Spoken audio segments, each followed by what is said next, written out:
Hello, this is Stampy Longnose, and welcome to a Call of Duty Black Ops gameplay commentary. Today I'm playing a game of free-for-all on the map Crisis. And this is a game where I'm playing Only Use Your Gun, which is a game I made up, where every time you kill an enemy, you have to go to their gun, pick it up, and then you've got to use their gun to get the next kill, and so on and so on and so on and so on. It's something that you can pretty much only do in free-for-all, and I had a phase of pretty much only just playing Only Use Your Gun. And I haven't really done it that much recently. But I find it's quite a good thing to do if I'm getting frustrated at the game and I want to just play something stupid. I'll have really low expectations going in, so I won't get annoyed if I do bad. Then if I do well, then it's really good. So if you're getting a bit annoyed at Call of Duty at the moment, have a game of Only Use Your Gun, and you might find it a little bit more fun. I also find that if I'm getting frustrated when I'm rushing around with an SMG or even just an assault rifle and I keep getting killed, switch to sniping for a bit. Sort of play a little bit more defensive, hold back. And then, yeah, I find that kind of calms me down a bit.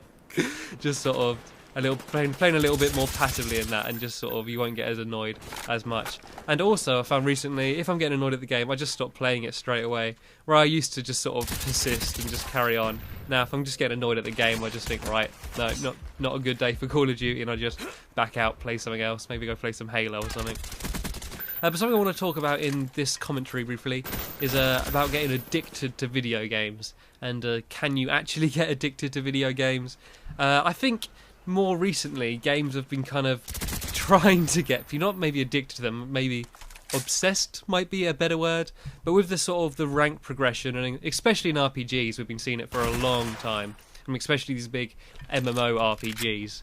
Just sort of the whole ranking up, getting more stats, getting like unlockables and picking up loot and everything is all just like tapped into the human nature of trying to better ourselves.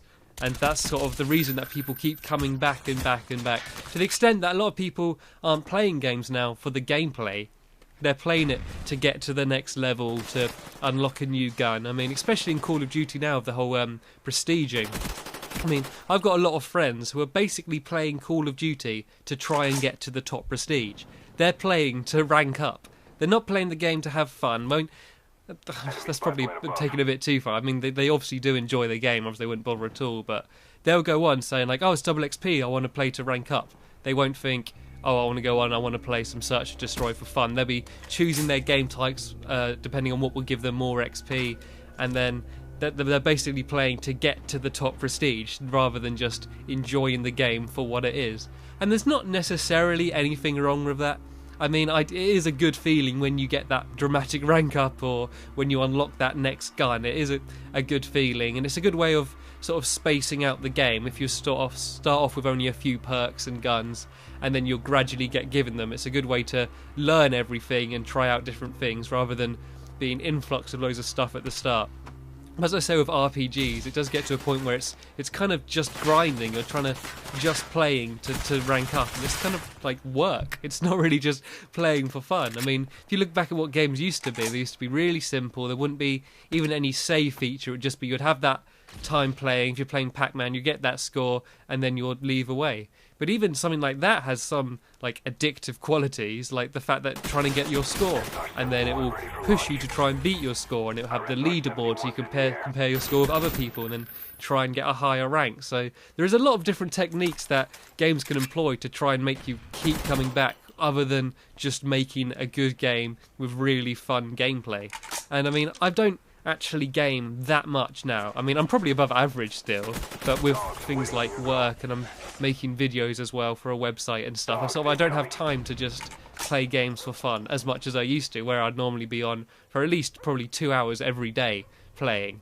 Now I'm not on as much. I think you're not as affected by it as much. You don't get the pull. Like would at first, if I was playing every day, I'd be trying to get all the achievements in the game, which is another good way to try and make people keep coming back and back and back.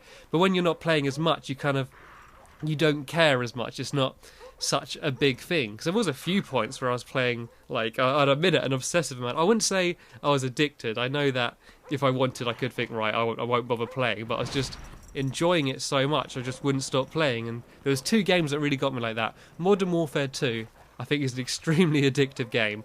I think the fact that so many people complain about it, and it was a very flawed game, but people kept going back and playing it so much. Is a real testament to how addictive it was. There was just something about that game. It was just the pace of it and just the feeling of getting a kill on that game, I think, is one of the best in the Call of Duty games. I'm not saying it was my favourite Call of Duty game. I think Call of Duty 4 is still my favourite.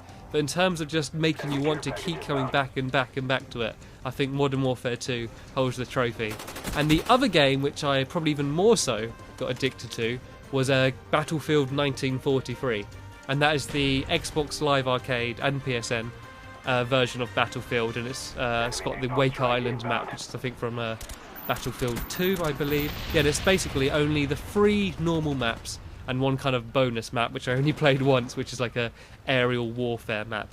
Yeah, but this game I was really looking forward to it, it was quite a small game, but I watched all the trailers and I couldn't wait for it, and I was spending the day and I downloaded it and I just couldn't stop playing it when I got it.